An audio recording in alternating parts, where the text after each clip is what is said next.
In the quiet suburban town of Meadowvale, I, Alex, lived a life most would call uneventful. At 24, I had settled into a routine as a graphic designer, my days spent between the confines of my small home office and the local cafe.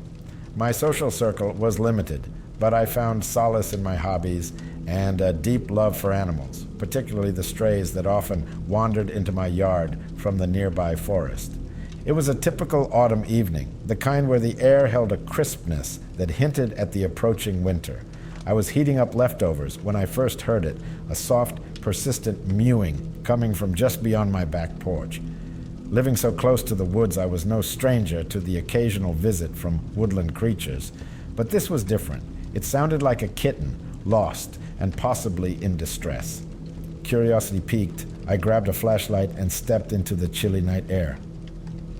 The mewing grew louder as I approached the edge of the forest, a symphony of cries that tugged at my heartstrings.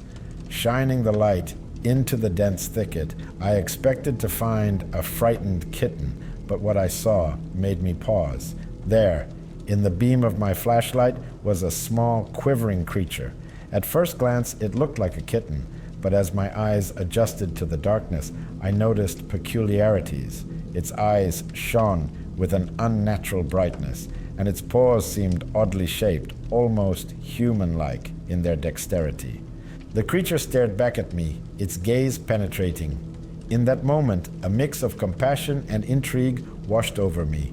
Little did I know, this chance encounter was the beginning of a nightmare that would shatter the tranquility of my mundane life.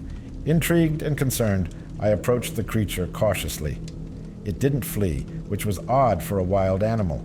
Its gaze was fixed on me, those luminous eyes reflecting a strange intelligence. I couldn't leave it out in the cold. My conscience wouldn't allow it.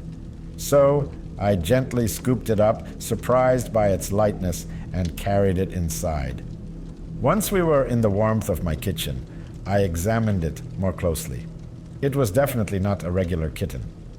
Apart from its unusual eyes and paws, it had a sleek, almost metallic sheen to its fur and made soft, cooing sounds, unlike any feline I'd ever encountered. Despite its strangeness, it was undeniably endearing. I prepared a small bed for it in the corner of my living room, using an old cushion and a bowl of milk. It seemed content, curling up and watching me with those curious eyes. I named it Luna, a nod to its luminous gaze. Over the next few days, Luna became a constant companion. It followed me around the house, watched me work, and even seemed to listen when I spoke. But strange occurrences soon began. Objects around the house moved inexplicably. I'd find Luna in places I hadn't left her, like atop shelves or cabinets, where a normal kitten couldn't reach. At night, I'd wake to find Luna watching me, her eyes glowing softly in the dark. It was unsettling, yet I brushed off these oddities as quirks of a unique pet. But as the days passed, a creeping sense of unease began to grow within me. Luna was no ordinary stray, and I was beginning to fear that I had invited something unknown, something otherworldly, into my home. As the days passed with Luna, my life began to feel like a scene from a sci-fi movie. The small, seemingly harmless creature I had brought into my home was exhibiting behaviors that were increasingly bizarre and unexplainable. Objects around the house would be found in different places from where I had left them, and sometimes I'd catch Luna manipulating them with her strange, dexterous paws. The most unnerving incidents happened at night. Several times I woke up to a low, humming noise, almost like a whispered conversation, but whenever I turned on the lights, there was only silence, with Luna sitting calmly in a corner, watching me with those bright, knowing eyes. Driven by a mix of curiosity and growing concern, I decided to research what Luna could be. I scoured the internet for information on rare cat breeds, genetic mutations, even folklore and myths from the area. That's when I stumbled upon something peculiar, old legends from the town about creatures from the forest that could mimic animals, luring unsuspecting people for reasons unknown. I laughed it off initially. It was the stuff of local ghost stories. But the seed of doubt had been planted. Each peculiar incident with Luna brought me back to those legends, and I began to watch her with a wary eye. One evening, as I observed Luna playing, I noticed something even more startling. Her shadow on the wall didn't quite match her movements. It was as if the shadow had a life of its own, contorting in ways that defied the natural laws of light. My fascination with Luna was turning into a haunting suspicion. She was more than just a stray kitten. She might be something not of this world. The thought sent chills down my spine, but I needed more proof. I resolved to keep a closer eye on Luna, not realizing that the truth I was about to uncover would be more horrifying than any local legend. The following night, my suspicions about Luna reached a tipping point. I woke up to a soft clicking sound emanating from the living room. Tiptoeing out of bed, I peered around the corner, and what I saw made my blood run cold. Luna was there, but she was different. Her body contorted in unnatural ways, limbs stretching and bending in impossible angles. The soft clicking sound was coming from her like a coded message, and her shadow on the wall, it was moving independently, almost dancing in the dim light. Panic and fear coursed through me. This was no stray kitten. This was something alien, something dangerous. I quietly retreated to my room, locking the door behind me. My heart pounded in my chest as I tried to process what I had just seen. The next morning, Luna was back to her usual self, or at least the form I had come to know, but I couldn't shake the memory of the previous night. I decided to set up a camera in the living room, hoping to capture what happened when I was asleep. That night, the camera recorded everything. The footage was disturbing.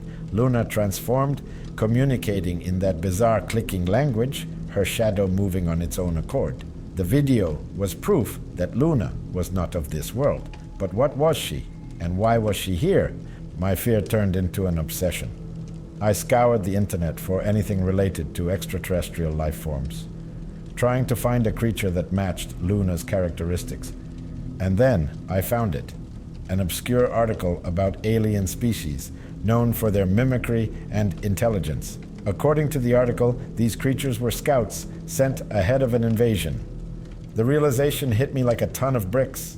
Luna was a scout, and I had been aiding her all this time.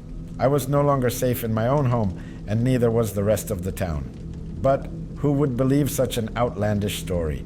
I needed to act, but before I could formulate a plan, I heard the clicking sound again. Only this time, it wasn't just coming from Luna. It was coming from outside, all around the house. Luna's species had arrived, and I was about to come face to face with the horror I had unwittingly unleashed. The eerie clicking surrounded the house, a chorus of alien communication that sent shivers down my spine. With trembling hands, I peered out the window and saw them, creatures like Luna, but larger, their bodies twisting and contorting in the moonlight. They were communicating with Luna, who sat at the center, almost like a conductor orchestrating a symphony. Realizing the gravity of the situation, I knew I had to leave immediately. Grabbing only my essentials, I made a dash for the door. But as I opened it, I was met by a terrifying sight. One of the creatures stood before me, its eyes glowing ominously in the dark. It was clear that escape was not an option. Retreating back into the house, I barricaded myself in, my mind racing for a solution. The creatures began to converge on the house, their movements synchronized and purposeful. It dawned on me then that these creatures weren't just scouts. They were the harbingers of something much more sinister. I watched in horror as they began to manipulate the environment around them, using their strange abilities to break through my defenses. The house creaked and groaned under the pressure of their otherworldly power. I realized then that these creatures were not merely physical beings, but wielded control over matter and space. As the walls of my home began to disintegrate, I understood the grim truth. Luna, the creature I had cared for, was part of an advanced alien species, and their intention was not exploration but invasion. Their first target was Meadowvale, and I had inadvertently been the one to welcome them. In my last desperate attempt, I grabbed the camera with the footage of Luna and the creatures, hoping that if I survived, it could be used as evidence of what had happened. But as the creatures broke through, their forms shifting and changing, I knew survival was a fleeting hope. The last thing I saw before they descended upon me were their glowing eyes, full of intelligence and malice. My final thoughts were filled with regret and a warning to the world about the danger that lurked in the guise of a stray kitten. In the chaos, as the creatures closed in, I braced myself for the end. But then, something unexpected happened. Luna stepped forward, her body language shifting. The creatures halted, their attention focused on her. Luna turned to me, and for a moment our eyes met. There was a flicker of something in her gaze, not the cold alien intelligence I expected, but something akin to regret? Then she emitted a series of clicks, different from before, authoritative and commanding. The creatures backed away, forming a circle around us. It was then I realized the horrifying truth. Luna wasn't just a scout. She was a leader, a hunter, and I had been her prey all along. But why hadn't they attacked? Why the sudden deference to Luna? In a rapid succession of bizarre clicks and gestures, Luna communicated with her kin. Then she turned to me, her eyes glowing intensely. The creatures began to retreat, disappearing into the night as quickly as they had appeared.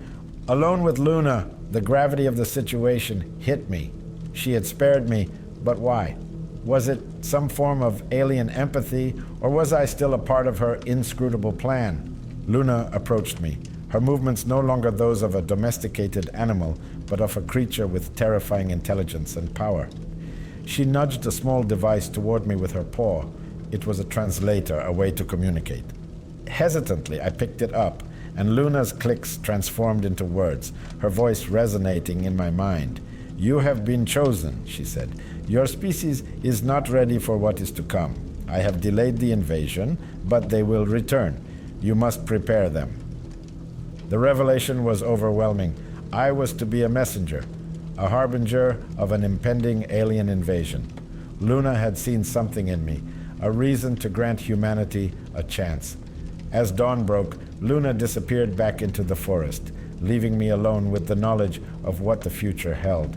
The world remained unaware of the danger that loomed on the horizon, and I, a lone witness to the truth, was left to convince them of the nightmare that awaited.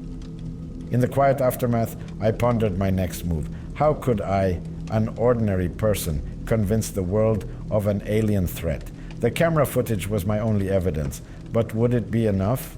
As I faced the daunting task ahead, I realized that my encounter with Luna, the stray kitten, had irrevocably changed the course of my life.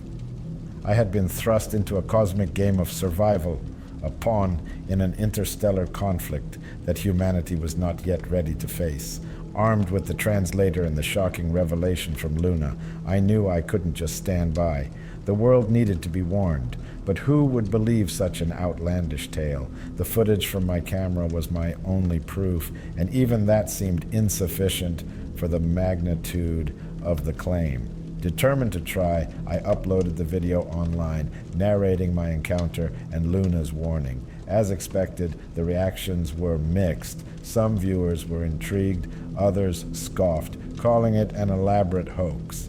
I was ridiculed by many, but there were a few who believed, or at least were willing to consider the possibility.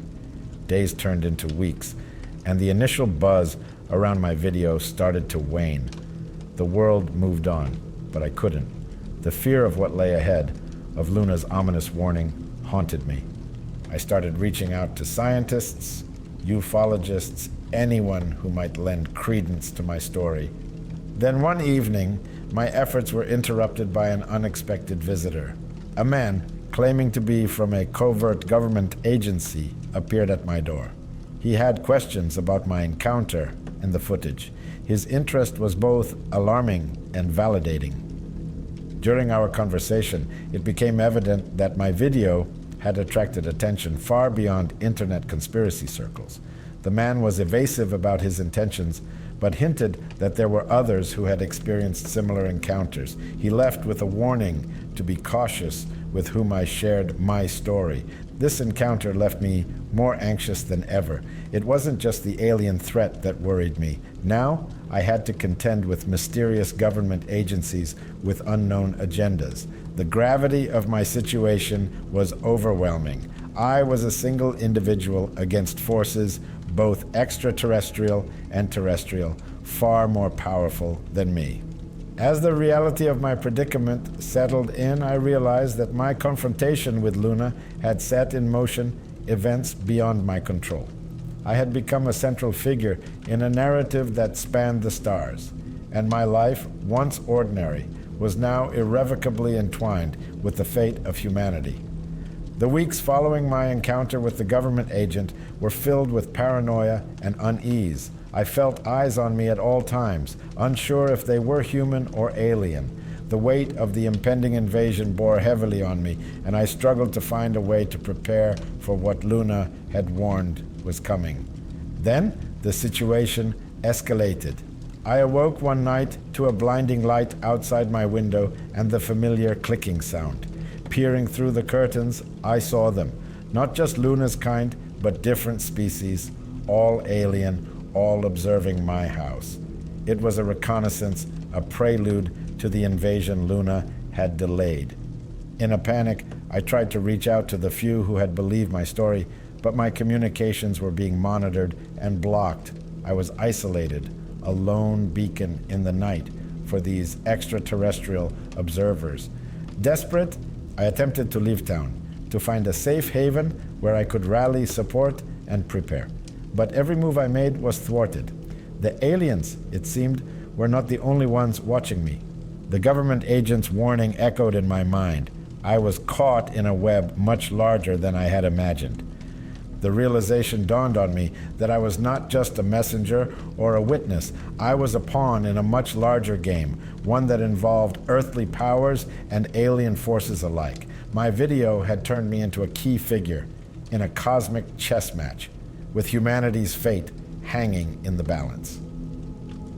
As the sky above Meadowvale began to fill with strange lights and unidentifiable flying objects, the once quiet town became a hotspot for UFO enthusiasts and media.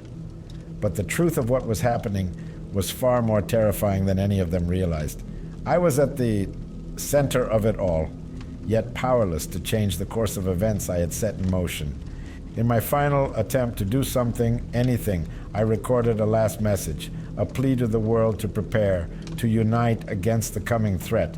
But as I uploaded the video, the alien presence made its move, and the world as I knew it changed forever.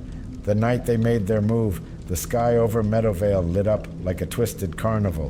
Dozens of ships, varying in shapes and sizes, descended, casting an eerie glow over the town. Panic ensued as people flooded the streets, trying to escape the inexplicable invasion. I watched in horror from my window, realizing that this was it, the invasion Luna had warned about. The government agent's words echoed in my head, a bitter reminder of my ignored plea for preparedness. My warnings had fallen on deaf ears, and now the entire town, perhaps even humanity, was paying the price. The aliens didn't attack in the way we always imagined. There were no lasers or giant robots. Instead, they used something far more insidious. Beams of light shot from the ships, enveloping people and seemingly scanning them. Those caught in the beams froze, their eyes glazing over as if their very essence was being extracted. I managed to avoid the beams, hiding in the shadows of my house, but the feeling of helplessness was overwhelming. This wasn't a battle, it was a harvest. Luna's species, along with their allies, were here not to conquer, but to consume and collect whatever they found valuable in humanity. As the night wore on, the town grew silent, the chaos giving way to a haunting stillness. The ships eventually retreated, taking with them countless people, leaving Meadowvale a ghost town. I emerged from my hiding place to a scene of desolation, homes left open, streets littered with abandoned cars, and the eerie absence of life. I was one of the few left, a survivor by chance. The realization that I was perhaps one of the sole witnesses to this catastrophe weighed heavily on me. The world needed to know. But as I attempted to contact the outside world, I found all communications were down. Meadowvale was cut off, a forgotten casualty in an alien war. The truth hit me then. This was just the beginning. The invasion would continue, town by town, city by city, until humanity was nothing but a memory. And I, who had tried to warn the world, was left in the ruins of my efforts, a witness to the end of everything I knew.